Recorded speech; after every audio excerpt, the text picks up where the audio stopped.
Les 20 ans de la chute du mur. Depuis ce matin, nous vivons au rythme du souvenir en Savoie, au lycée du Granier à la Ravoie. Une enseignante d'allemand a proposé à ses élèves de construire un mur dans le hall du lycée et de rejouer aujourd'hui les événements de 1989. Reportage Marion Mercier et Serge Aurette.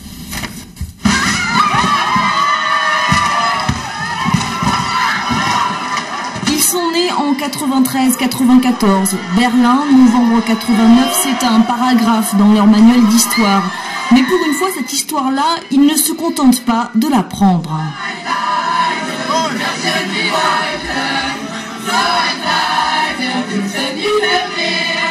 Oui, c'est pour de faux, c'est un mur de polystyrène et ça se passe dans le hall de leur lycée. Et pourtant, il y a quelque chose d'une véritable émotion. Peut-être parce qu'ils sont devenus pour un temps des Berlinois.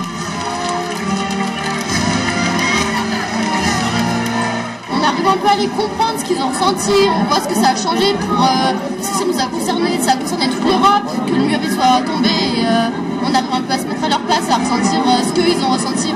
La haine envers le régime qui était très dur et aussi de la joie quand ils l'ont cassé, parce que c'est vraiment un soulagement, je pense, pour eux. Car avant de le détruire, ils ont construit, décoré, habillé ce mur symbolique et ils ont retracé son histoire devant tous leurs petits camarades.